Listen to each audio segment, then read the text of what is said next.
Nessa conferência do Espírito Santo, vem ao meu coração o fato de que nós não podemos exagerar a importância da pessoa e da obra do Espírito Santo. É o Espírito Santo quem nos regenera. É o Espírito Santo quem nos convence de pecado. É o Espírito Santo quem nos batiza no corpo de Cristo. É o Espírito Santo quem nos sela como propriedade exclusiva de Deus. É o Espírito Santo que é o penhor, a garantia de que o Deus que começou a boa obra em nós vai completá-la até o dia de Cristo Jesus. É o Espírito Santo que nos dá dons espirituais. É o Espírito Santo quem produz o fruto em nossa vida, o caráter de Cristo. É o Espírito Santo quem nos transforma em templo da morada de Deus. É o Espírito Santo que inspirou a Bíblia e nos ilumina para entendermos a Bíblia. É o Espírito Santo quem nos santifica. É o Espírito Santo quem nos dá poder. É o Espírito Santo quem nos enche. É o Espírito Santo que intercede por nós e nos assiste em nossa fraqueza. É o Espírito Santo que é o outro consolador. É o Espírito Santo quem nos guia a toda a verdade. E então nós vamos ler a palavra que foi inspirada pelo Espírito Santo, rogando que Ele ilumine o nosso coração, a nossa mente, para entendê-la. Romanos capítulo 8, por gentileza. Romanos 8, versos 26 a 30. Eu estou seguindo a versão ARA, e eu acho que vai ser até projetado, salvo melhor juízo.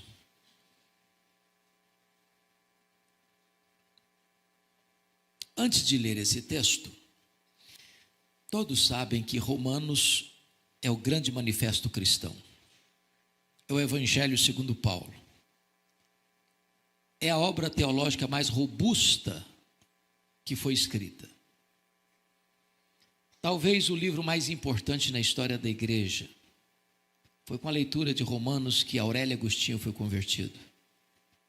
Foi através da leitura de Romanos que o monge agostiniano Martinho Lutero teve uma experiência com Deus e levantou a bandeira da reforma. Foi através da leitura do prefácio de Lutero à carta de Romanos que John Wesley experimenta um grande avivamento espiritual na sua vida e, por conseguinte, em toda a Inglaterra. Então, os estudiosos dizem que esta carta é a cordilheira do Himalaia de toda a revelação bíblica. E eu estou inclinado a crer que é verdade. E se Romanos é a cordilheira do Himalaia, então Romanos 8 deve ser o pico do Everest. Porque aqui você encontra a obra do Espírito Santo. Aqui você encontra a segurança da salvação que Ele, nos regenerando e nos assistindo, nos fornece. E esse texto diz assim, a partir do verso 26. Também o Espírito semelhantemente nos assiste em nossa fraqueza, porque não sabemos orar como convém, mas o mesmo Espírito intercede por nós sobremaneira com gemidos inexprimíveis. E aquele que sonda os corações sabe qual é a mente do Espírito, porque segundo a vontade de Deus é que Ele intercede pelos santos. Sabemos que todas as coisas cooperam para o bem daqueles que amam a Deus, daqueles que são chamados segundo o seu propósito. Porquanto os que de antemão conheceu, também os predestinou para serem conformes à imagem de seu Filho, a fim de que ele seja o primogênito entre muitos irmãos. E aos que predestinou, a esses também chamou. E aos que chamou, a esses também justificou. E aos que justificou, a esses também glorificou. Bom, eu quero fazer uma declaração contundente, talvez até provocante. E a declaração é esta: nem todas as pessoas que planejam e desejam vencer na vida, vencem na vida. Isso é um fato. E eu queria ilustrar esse fato com a saga esportiva brasileira.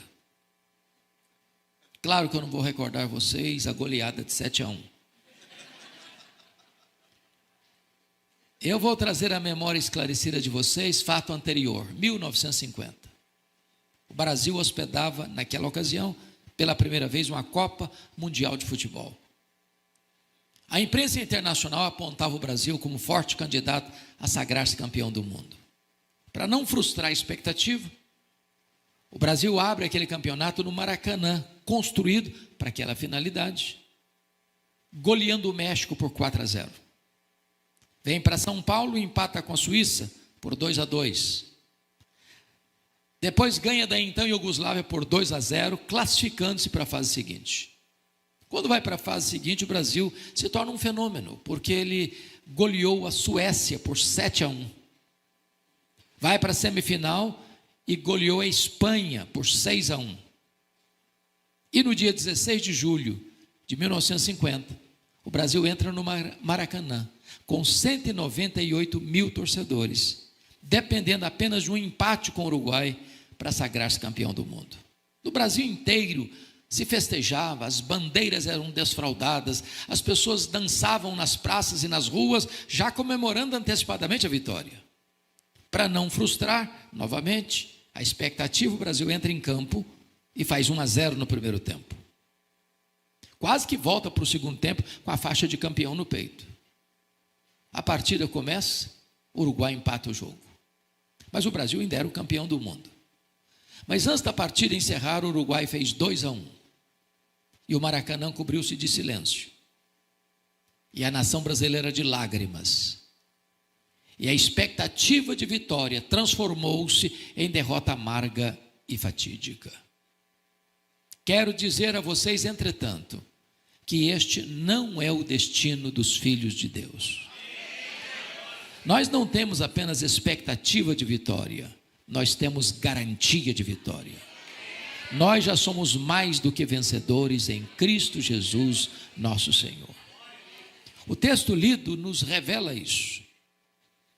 E a primeira coisa que Paulo vai dizer no verso 26 é esta: também o Espírito semelhantemente nos assiste em nossa fraqueza. Notem que nós não somos mais do que vencedores porque somos fortes. Somos mais do que vencedores apesar de sermos fracos. Eu sempre gostei muito de ler. E praticamente todas as semanas eu visito alguma livraria para ver o que está saindo. E vocês muito bem sabem que os livros mais publicados no Brasil e no mundo são os livros de autoajuda. E os livros que ensinam você a ficar rico rápido. Eu acho que eu não estou lendo direito esses livros. Mas esses livros dizem para você: você é forte. Você é um gigante. Há poder nas suas palavras. Basta fazer cócegas no seu interior, levantar-se-á daí um gigante. Quando eu olho para a Bíblia, ela diz exatamente o contrário. Ela diz que nós somos fracos. Fracos, mas muito fracos. Por exemplo, nós temos fraquezas físicas. Querendo ou não, gostando ou não, o tempo vai esculpindo em nosso rosto algumas rugas indisfarçáveis. As meninas mais inteligentes do que os homens driblam isso melhor, com um bom cosmético. Às vezes acorda de manhã e é um caos. Põe um bom cosmético, vira um cosmos. Daqui a pouquinho uma cirurgia plástica ajuda e muito. Mas chega uma hora, convenhamos, que ainda que o famoso cirurgião plástico Pitangui ressuscitasse dentre os mortos, não teria mais jeito. As pernas ficam bambas, os joelhos trôpegos, as mãos descaídas, os olhos embaçados. E diz os entendidos que cada fio de cabelo branco que brota na nossa cabeça é a morte nos chamando para um duelo. Eu acho que já tem um exército acampado ao meu redor. Temos fraquezas físicas, mas nós temos fraquezas emocionais. Quantos de nós, nas noites mais escuras da alma, já não choramos e gememos, dizendo: meu Deus, eu não aguento mais. Também temos fraquezas morais.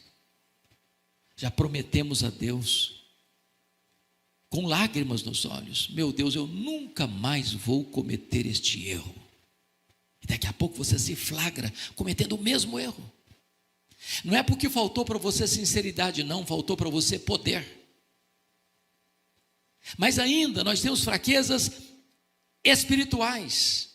Nós somos um ser ambíguo, contraditório, paradoxal. O bem que queremos, não praticamos; o mal que não queremos, esse fazemos. O que é magnífico é que, apesar da nossa fraqueza, Deus não nos escorraça, Deus não nos rejeita, Deus não nos põe na lateral da vida. O Espírito Santo nos assiste em nossa fraqueza. A ideia do texto é que a vida é um fardo tão pesado que nós não conseguimos carregar esse fardo sozinho. Tem muita gente, meus irmãos, que não aguentam mais o fardo da vida. Por isso entopem as veias de drogas. Por isso se embriagam nas mesas de botequim. Por isso flertam com a própria morte, saltando no abismo do suicídio. Mas em vez de nós sermos esmagados pelo fardo da vida, o Espírito Santo vem e toma esse fardo por nós e nos assiste em nossa fraqueza. Ele tem nos assistido, Ele tem nos fortalecido, Ele tem nos consolado, Ele tem nos renovado, Ele tem nos enchido de poder, Ele tem nos assistido de uma maneira tão extraordinária. Mas você pergunta: por que nós somos fracos? Em que consiste a nossa fraqueza? Em que poros transpira, transborda a nossa fraqueza? E Paulo responde: nós somos fracos a ponto de não sabermos orar como convém. Note que oração é um exercício espiritual. Nem isso nós sabemos fazer. E sabe por que nós não sabemos orar como convém? Porque nós nem sabemos o que é melhor para nós. Às vezes pedimos para Deus uma pedra pensando que estamos pedindo um pão. Às vezes pedimos para Deus uma cobra pensando que estamos pedindo um peixe. Às vezes pedimos para Deus um escorpião pensando que estamos pedindo um ovo. Às vezes pedimos para Deus o que vai nos destruir pensando que estamos pedindo aquilo que vai nos dar vida.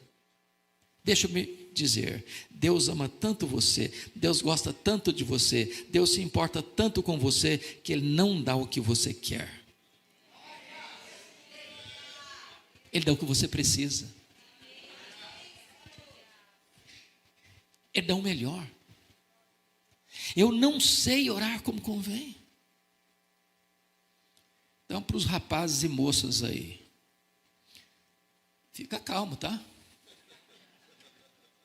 Se Deus bota uma placa com letras vermelhas de neon dizendo não, não insista não. Deus enxerga na curva. Deus enxerga no escuro. Ele está te livrando. Calma seu coração. Quando José queria sair do Egito, aliás, da prisão do Egito, ele pediu ao copeiro do faraó para lembrar-se dele. Ele esqueceu. Eu imagino que o José deve ter ficado frustrado e aborrecido. E por que ele não saiu da prisão quando ele queria sair da prisão? Porque se ele fosse sair quando queria, ele seria talvez um bom lavador de pratos no copo do faraó, no palácio do faraó. Mas nesses 2 anos, Deus estava construindo a rampa do palácio para ele sair da prisão e ser governador do Egito. Jesus nos ensinou a orar. E assim nos ensinou: pedi, dar-se-vos-á. Buscai e achareis. Batei e abrir-se-vos-á. Porque todo que pede, recebe. Todo que busca, encontra. Todo que bate, abrir-se-lhe-á. Isso foi o que ele ensinou. Às vezes nós entendemos o contrário. Às vezes nós entendemos assim: todo o que pede, recebe o que pede. Jesus nunca ensinou isso. O que ele ensinou foi: todo o que pede, recebe. Ai de nós, se estivesse escrito: todo o que pede, recebe o que pede. Nenhum pai, nenhuma mãe deixa uma criança pequena brincar com a faca afiada. Ah, mas eu quero brincar com a faca, mas não vou dar, meu filho. Sinto muito. Ah, mas eu vou chorar, pode chorar. Ah, eu vou pegar pirraça, pode pegar pirraça. Não vou entregar a faca para você. Eu não quero ver você se destruindo. Às vezes nós pegamos pirraça, querendo que Deus diz, meu filho, eu não vou lhe dar, eu sei o que eu estou fazendo, eu tenho o melhor para você, eu vou dar o que você precisa, você não sabe orar como convém, você não sabe pedir o melhor para você, então deixe que eu tomo conta da sua vida. É o Espírito Santo que nos assiste em nossa fraqueza. Mas nota em segundo lugar, no versículo 26 ainda, quando Paulo diz assim, mas o mesmo Espírito intercede por nós sobremaneira com gemidos inexprimíveis. E eu acho isso aqui de uma riqueza e de uma profundidade exponencial. Pensem comigo. Você tem o Deus Pai, você tem o Deus Filho, você tem o Deus Espírito Santo. São três pessoas distintas, um único Deus, da mesma essência, da mesma natureza, com os mesmos atributos, realizando as mesmas obras. Então, dentro da Trindade, você tem dois intercessores. Primeiro, você tem um intercessor legal, é o nosso advogado justo. Sempre que chega uma acusação contra você lá no tribunal de Deus, a Bíblia diz, quem os condenará? Ou melhor, quem tentará acusação contra os eleitos de Deus? É Deus que os justifica. Quem os condenará? É Cristo Jesus quem morreu, ou antes quem ressuscitou, o qual está à destra de Deus e também intercede por nós. Sempre que chega uma acusação contra você lá no tribunal de Deus, Jesus se levanta, Ele é o seu advogado, diz, Pai, por esse pecado que está sendo acusado, eu morri na cruz. Aquele que crê em mim não deve mais nada, então essa acusação não prevalece diante do teu tribunal. Mas agora, em segundo lugar, nós temos um segundo intercessor, que é o Espírito Santo. Ele é o intercessor existencial. Se Jesus intercede por nós à destra da majestade, o Espírito Santo intercede por nós, em nós, ao Deus que está sobre nós. De que maneira? De três maneiras. Primeiro, Ele intercede por nós com total intensidade, intercede por nós sobremaneira. Se a mesma ênfase de João 3,16, porque Deus amou o mundo de tal maneira. Ora, Ele é Deus, tem os mesmos atributos de Deus, e quando Ele está orando por você, em você, ao Deus que está sobre você, Ele emprega toda a sua força, toda a sua energia, todo o seu poder para orar por você, em você, ao Deus que está sobre você. Segundo lugar, a intercessão do Espírito Santo, ela é agônica, com gemidos inexprimíveis. Isso aqui é tão extraordinário. Talvez na minha biblioteca, em termos de comentários bíblicos, Pastor Joel, o livro da Bíblia que eu tenho mais comentários é sobre Romanos. Eu já li pelo menos umas 2 dezenas de bons comentários de Romanos. Eu nunca encontrei qualquer exegeta, hermeneuta ou intérprete das Escrituras que pudesse mergulhar nas profundezas do que está escrito aqui. Ele intercede por nós com gemidos inexprimíveis. A pergunta é: o que é um gemido? O gemido é uma expressão tão intensa de sentimento e de dor que você não consegue articular em palavras. Então você geme. Ora, mas o Espírito Santo é Deus. Portanto, Ele conhece todas as línguas, todos os idiomas, todos os dialetos, de todos os povos, de todos os tempos, de todos os lugares. Ele conhece a língua dos anjos, Ele conhece a língua dos homens, Ele conhece a linguagem do céu, Ele conhece a linguagem da terra. E quando Ele está orando por você, ao Deus que está por você, em você, Ele não encontra sequer uma língua, nem no céu, nem na terra. E então Ele geme com gemidos inexprimíveis. Com essa intensidade e com essa agonia. Mas em terceiro lugar, o Espírito Santo intercede por nós de maneira intensa, de maneira agônica e, em terceiro lugar, de maneira eficaz. Porque o verso 27 nos explica: Aquele que sonda os corações, sabe qual é a mente do Espírito, porque é segundo a vontade de Deus é que Ele intercede por nós. Se eu não sei orar como convém, o Espírito Santo sabe. O Espírito Santo nunca vai interceder por você, em você, ao Deus que está sobre você, na contramão da boa, agradável e perfeita vontade de Deus. Pois bem, Paulo prossegue no verso 28 e usa uma palavra extraordinária, começando o verso 28. Como é que ele começa? Sabemos. Essa palavra sabemos, ela vem de um termo da matemática, é um termo exato. Aqui não é a linguagem da conjectura hipotética, aqui é a linguagem da certeza experimental. Ele não diz sentimos, ele diz sabemos. É garantia, é segurança. E sabemos o quê? Que algumas coisas, que as melhores coisas, não. Que todas as coisas cooperam para o bem daqueles que amam a Deus. Esse versículo, irmãos, ele é tanto desesperador, quanto muito consolador. Porque às vezes nós queremos usar só nas horas boas. Todas as coisas cooperam. E quando a enfermidade chega? E quando você é despedido da empresa? E quando o luto bate à porta da sua família?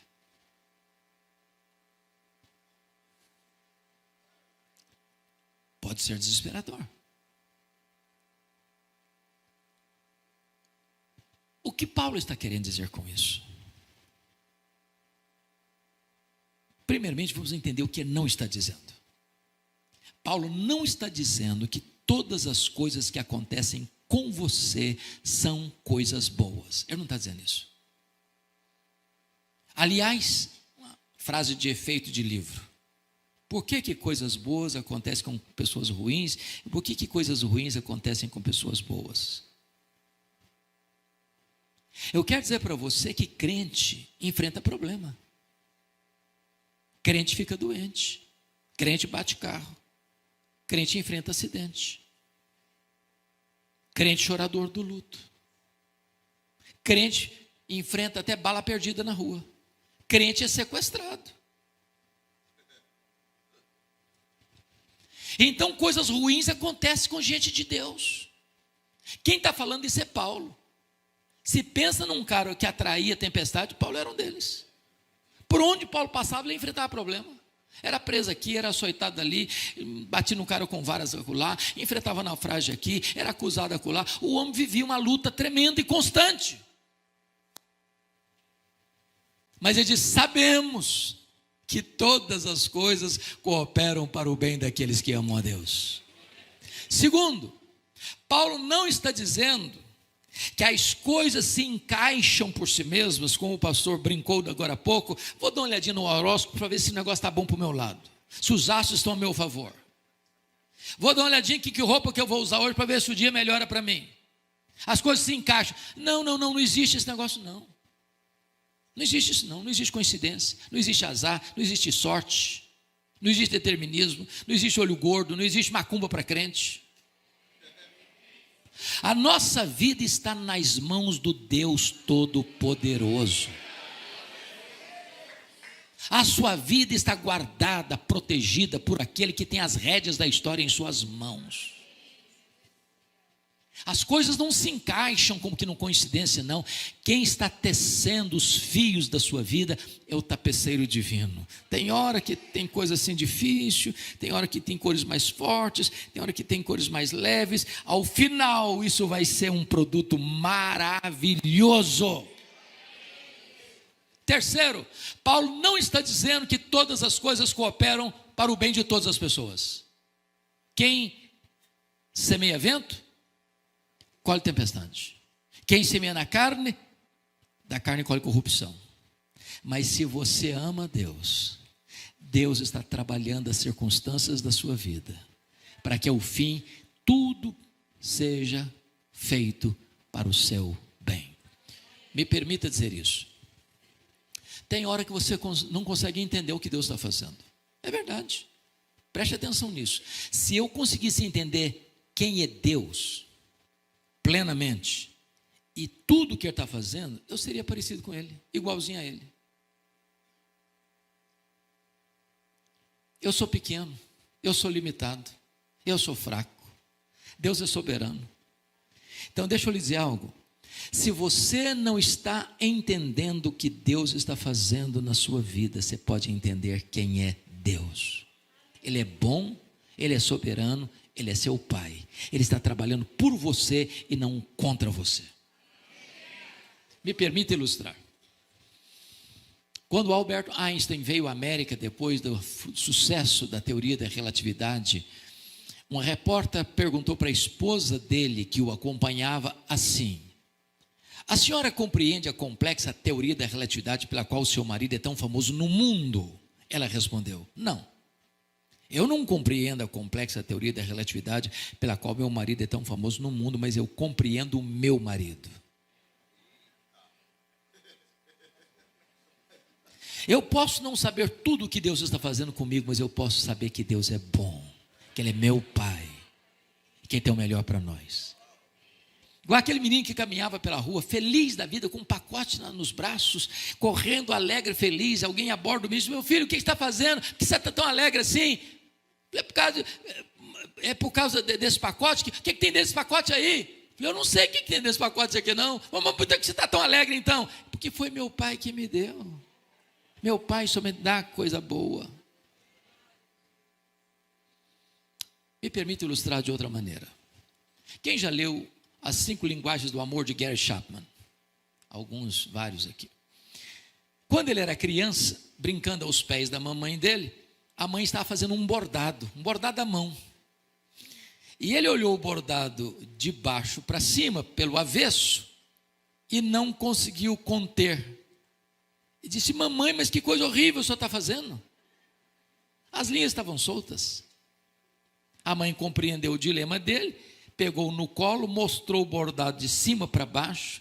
Tinha beleza, tinha harmonia, tinha cores. Tem hora que nós olhamos para a nossa vida como uma criança olha o bordado pelo avesso. As linhas estão soltas, as coisas não se encaixam. Mas haverá um dia em que Deus vai botar você no colo dele, vai mostrar a sua vida de cima para baixo, e então você vai compreender que sempre Deus esteve trabalhando para o seu bem. Agora, a pergunta é: que bem é esse? Que bem é esse? Será que é ser rico? Ser rico é uma benção. É ter saúde? Ter saúde é uma benção. É ter sucesso profissional? Ter sucesso profissional é uma benção. É ter uma família maravilhosa? Ter uma família maravilhosa é uma benção. Que bem é esse? Que todas as coisas cooperam para ele. A resposta está no verso 29.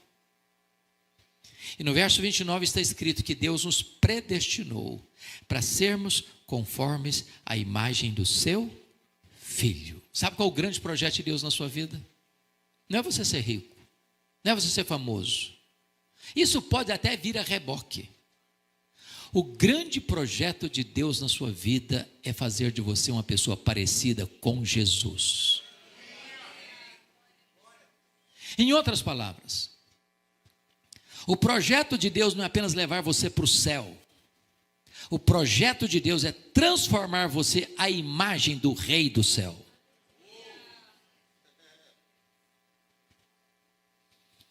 Como isso acontece? O verso 30 responde: aos que Deus predestinou, a esses Deus também chamou. Sabe o que Paulo está dizendo? Que tudo começa com Deus e não com você.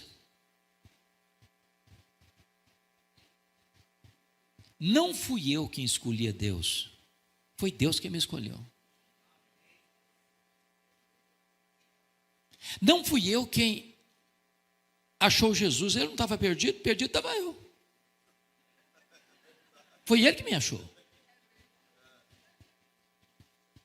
Não foi eu que comecei a amar a Deus e então, em resposta ao meu amor por Ele, Ele passou a me amar. Não.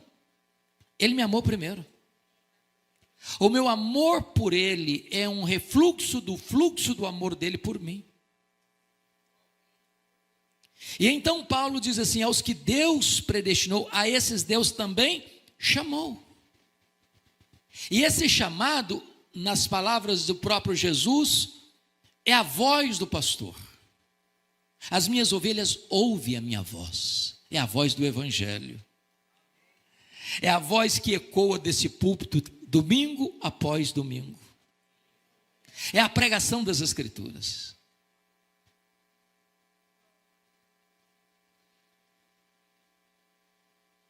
Aos que Deus predestinou, a esse Deus também chamou. E vocês muito bem sabem que há dois chamados. Há um chamado externo e há um chamado interno. Irmãos, convenhamos aqui. Já passaram por esse púlpito tantos homens de Deus. Pastor Joel é um homem de Deus e ele prega aqui toda semana. Mas ele, qualquer outro que subir a esse púlpito ou em qualquer outro púlpito, nós somos rigorosamente limitados. Sabe o que significa isso? Que nós só podemos falar aos ouvidos. Só o Espírito Santo pode falar ao coração.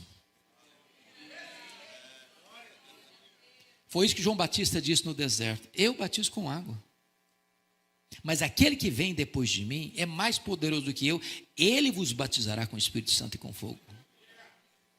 Só ele pode fazer isso, nós não podemos. Então, há dois chamados, um externo e outro interno, um dirigido aos ouvidos, outro dirigido ao coração. Foi Jesus quem disse: muitos são chamados, poucos escolhidos. Mas se eu pudesse ouvir o testemunho de conversão de cada um aqui, nós escutaríamos histórias tão lindas, tão lindas. Quando a pessoa ouve o Evangelho, o Espírito Santo vem, tira o tampão dos ouvidos, tira a venda dos olhos, vai lá dentro, tira o coração de pedra e dá um coração de carne. E de repente aquilo que nunca tinha feito sentido para você, faz todo o sentido do mundo. De repente aquilo que você não tinha nenhum prazer, agora é o deleite da sua alma. De repente aquilo que encantava os seus olhos, agora não encanta mais. Essa voz é poderosa. Permita ilustrar de novo. Eu estava no meu gabinete pastoral há muitos anos, lá em Vitória. Na segunda-feira chega um cidadão, bate a porta do gabinete e disse: eu posso falar com o senhor? Eu falei: claro que pode. Ele me disse: eu estive aqui no culto à noite, ontem à noite, no culto da igreja. Eu falei: mas que bom, o senhor é muito bem-vindo aqui. Ele me respondeu: mas eu não vim participar do culto, não. Eu falei: como assim? Não, eu não vim participar do culto. Eu falei: mas o senhor veio fazer o quê? Ele me respondeu: eu vim roubar um carro. Eu era um traficante. E eu estava lá na rua, o carro estacionado em frente, olhando que carro seria mais fácil eu levar. Quando eu escutei uma música que brotou do templo. E do jeito que eu estava, com meu revólver 38 na cintura, eu entrei.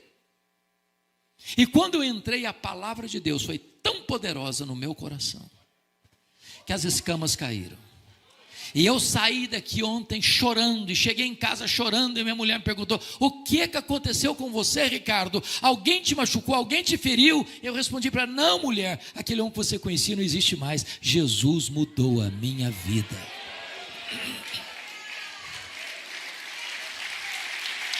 Ele chama.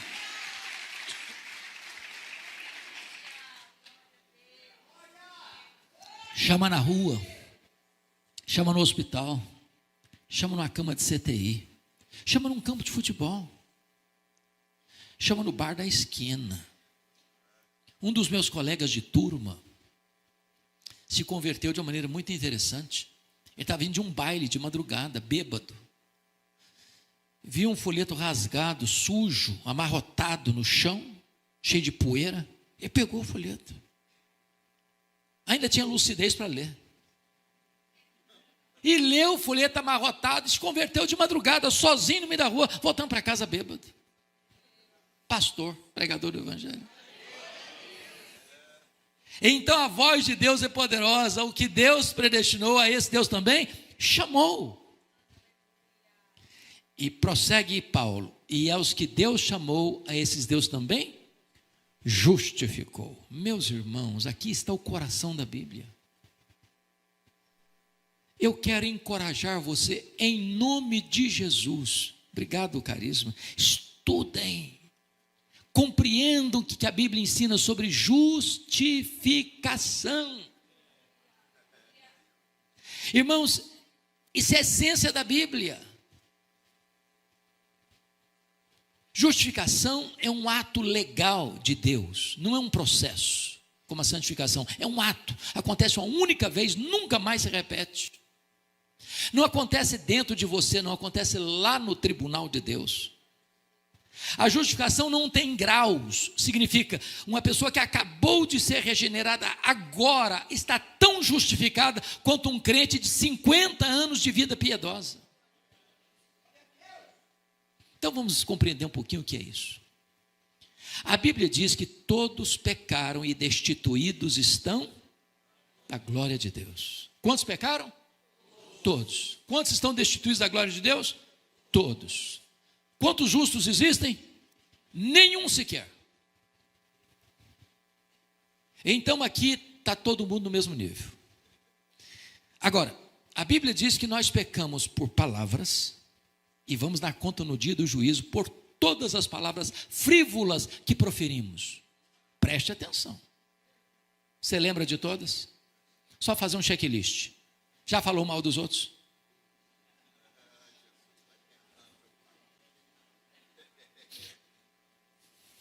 Já contou uma piada? As nossas piadas não são escandalosas não, tá? As nossas piadas são só para dar risada. Já contou uma piada indecente? Já clicou espalhando fake news? Já espalhou boataria? Já mentiu alguma vez? Ah, você não lembra. Está tudo registrado nos anais do tribunal do céu. Vamos dar conta, em segundo lugar, de todas as nossas obras. O que você fez, seu pai não viu, sua mãe não viu, seu filho não viu, sua filha não viu, seu marido não viu, sua mulher não viu, seu pastor não viu, Deus viu. Você apagou a luz, fechou a porta do quarto, Deus estava lá.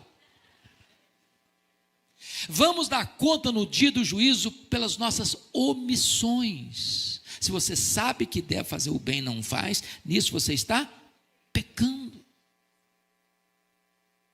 Mas mais grave do que isto, a Bíblia diz que nós vamos dar conta no dia do juízo pelos nossos pensamentos e desejos. Permita fazer uma digressão rápida. Você sabia que Paulo, em Romanos 7, só chegou à conclusão de que ele era pecador por causa do 10º mandamento da lei? Qual a diferença dos 9 primeiros mandamentos para o 10º? Os 9 primeiros mandamentos do decálogo da lei de Moisés, todos são objetivos. Qualquer um olha, qualquer um observa, qualquer um percebe, qualquer um julga. Não terás outros deuses, não farás imagem de escultura, não tomarás o nome do Senhor teu Deus em vão, guarda o dia do Senhor, honra teu pai e tua mãe, não matarás, não adulterarás, não furtarás, não dirás falso testemunho. Qualquer pessoa pode olhar, legislar e julgar. Mas o 10º mandamento é: não cobiçarás. Isso é foro íntimo, isso é subjetivo, isso só Deus vê, só o tribunal de Deus tem competência de julgar e julga. Agora, preste atenção. Os entendidos da área, e aqui tem alguns, inclusive o meu amigo Felipe, os psicólogos dizem que passam pela nossa cabeça em torno de 10 mil pensamentos por dia. Tem dia que passa até um pouco mais. Quantos desses pensamentos você teria vergonha de contar para o seu amigo mais próximo? Pense comigo se nesse telão aqui fossem colocados o que nós pensamos a semana passada. Botaria todos nós de cara no chão. Bom, eu acho que a essas alturas, pastor Joel, tem alguém dizendo assim: eu não vim aqui hoje para escutar uma coisa mais light, eu não estou gostando desse negócio.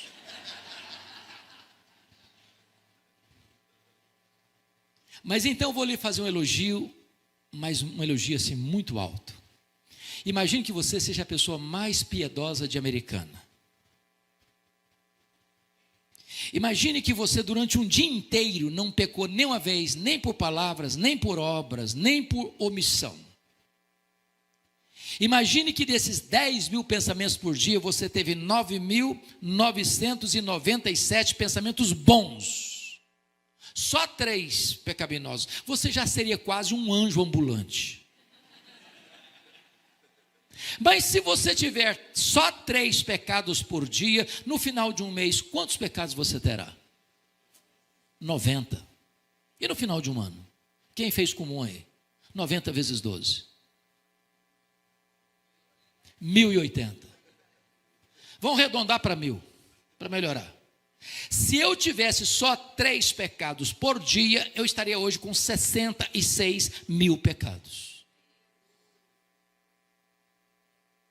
Agora, pense comigo, um réu vai a júri popular, e o advogado de acusação e o promotor provam pelos autos do processo que aquele réu cometeu 66 mil violações da lei. Qual é a condição desse réu? Vai ser condenado. Bom, mas os tribunais aqui da terra, você compra juiz, você suborna testemunha, você compra sentença, o justo sai como inocente, o culpado sai como inocente. Mas eu pergunto a você, lá vai ser o reto juiz, Jesus, juiz de vivos e de mortos. Você acha que alguém vai chegar para ele e falar: dá um jeitinho para mim aqui que eu molho a tua mão, Jesus? A Bíblia diz que a alma que pecar, essa morrerá, e Deus não terá o culpado por inocente. Mas deixa eu dizer agora uma coisa complicada para você. Você não precisa ter 66 mil pecados para não entrar no céu, não. Se você tiver um único pecado, você não pode entrar no céu. Vou dizer algo mais chocante. Só gente perfeita entra no céu. Sabia disso? Porque está escrito na Bíblia que nada contaminado vai entrar no céu. Se entrar um pecado no céu, o céu não é mais céu. Aí você está chegando a uma conclusão terrível. Se é desse jeito, então eu estou frito. Parabéns, é isso mesmo. É isso mesmo. O que significa isso? Significa que você nunca, jamais pode salvar a você mesmo. É impossível você salvar a você mesmo, pelas suas obras, pelos seus méritos, pela sua religiosidade, pelos seus predicados morais. Mas eu tenho uma gloriosa notícia a dar para vocês nesta noite. Aquilo que você e eu não podemos fazer, Deus fez por nós. Deus fez por nós. Ele enviou o seu filho, o seu único filho, como nosso fiador, como nosso representante, como nosso substituto. E diz a Bíblia, quando Jesus estava lá na cruz, Deus o Pai lançou sobre ele a iniquidade de todos nós. Diz 1 de Pedro 2,24 que foi carregando sobre o seu corpo no madeiro os nossos pecados. E diz a Bíblia que aquele que não conheceu o pecado, Deus o fez pecado por nós. O meu pecado, o seu pecado, o nosso pecado foi colocado sobre Jesus. Não havia beleza nele naquele momento. O sol escondeu o rosto dele. O próprio Pai escondeu o rosto dele e o desamparou, porque ele era totalmente pecado. Não seu pecado, o meu pecado, o seu pecado, o nosso pecado, todos sobre ele. Agradou ao Pai moê-lo naquela cruz. A Bíblia diz que ele morreu pelos nossos pecados, segundo as Escrituras. E quando ele estava lá na cruz, a penúltima palavra dele foi esta: está consumado. É a palavra grega tetelestai, está pago. Aquele que crê em mim não tem mais dívida. Sua dívida está quitada. Seu perdão está garantido. A sua salvação está assegurada. Aquele que está em Cristo não tem mais condenação sobre ele. Não apenas você não tem mais dívida no tribunal de Deus, mas a Bíblia diz que aquele que não conheceu o pecado, Deus o fez pecado por nós, para que nele nós fôssemos feitos justiça de Deus. Quando Deus puxa a sua ficha lá no tribunal do céu, não apenas não tem mais dívida, mas tem um depósito, um saldo infinitamente poderoso na sua conta. Toda a justiça de Cristo está na sua conta. Você está justificado. Eu vou encerrar, mas preciso dizer isso ainda. Ensaiaram bem, vocês estão de parabéns. Tem um versículo na Bíblia que é encantador e às vezes a gente passa por ele sem perceber. 1 de João 1,9. Quem me ajuda de cor? Se confessarmos os nossos pecados, Ele é fiel e justo para nos perdoar os pecados e nos purificar de toda injustiça. Entendamos uma coisa: justo não perdoa. Sabia disso? Justo aplica a lei e requer que a justiça seja feita. Eu ilustro. Pense comigo, você está em casa com a sua família e chega um bandido de arma em punho e tira a vida de um membro da sua família na sua presença. A polícia é acionada e apanha o criminoso, leva para a cadeia, ele vai a júri, 7-0 para condenação, 30 anos de cadeia. Eu pergunto a vocês: o juiz, em nome da lei, em nome da justiça, pode dizer para esse criminoso: vai para casa, não tem crime, fique em paz? Ele pode fazer isso em nome da lei e da justiça? Resposta: não. Qual o papel do juiz? Aplicar a lei, exercer a justiça. Por que esse versículo não está escrito assim: Deus é fiel e misericordioso para perdoar os pecados, mas Deus é fiel e justo? Como assim? Como assim? Por que Deus é fiel e justo para perdoar? É porque quando você é justificado pela fé, isso não significa que você não continue mais sendo pecador, porque a glorificação se dará quando Jesus voltar. Aqui ainda nós temos falhas. Mas a palavra confessar no grego aí é a palavra homologel, de onde vem a nossa palavra portuguesa homologar. Quando você vai confessar um pecado, você concorda com Deus que você errou. Diz: meu Deus, eu errei, eu pequei. Aí Deus olha para o sacrifício de Jesus lá na cruz e diz: esse pecado já foi punido. E eu sou justo para não punir o mesmo pecado 2 vezes. Então, porque eu sou justo, já puni no meu filho, eu não puno em você, eu perdoo você por causa da justiça do meu filho aplicada à sua vida. Portanto, justificação é mais do que perdão. Perdão é um conceito negativo e justificação é um conceito positivo. Ilustro de novo. O que é perdão? Imagine que você deva R$1 milhão ao banco. Você está quebrado, não tem um centavo. Alguém vai lá e deposita na conta R$1 milhão. A sua dívida está o quê? Quitada. Você não deve mais nada. Mas você estava quebrado. Quebrado continua, só não tem mais dívida. Isso é perdão. Agora, o que é justificação?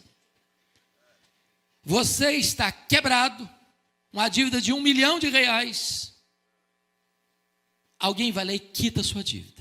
Ele rasgou o escrito de dívida que era contra nós, anulou-o, encravou na cruz. Mas foi lá na sua conta que estava zerada e fez um depósito infinito na sua conta. Toda a justiça de Jesus está na sua conta. Isso é justificação. E eu concluo dizendo que é por esta causa que Paulo prossegue e diz assim: aos que Deus justificou, a esses Deus também glorificou. Paulo errou na teologia ou na gramática? Porque glorificação é um fato futuro e não passado. Nem você nem eu estamos glorificados aqui nessa noite. Correto? Claro. Quando é que vai acontecer a glorificação? Quando Jesus voltar em majestade e glória. Mas Paulo coloca a glorificação como um fato pretérito, passado, consumado. Sabe por quê? Porque esse projeto é um projeto eterno. Deus não usa rascunhos nos seus planos. O plano de Deus não pode ser frustrado. Então você que foi predestinado, chamado, amado, você que foi chamado com santa vocação, você que foi justificado, na mente de Deus, nos decretos de Deus, você já está glorificado. Deus é soberano na nossa salvação. Deleitemo-nos nele, exaltemos a ele e vivamos para a glória dele. Que ele nos abençoe.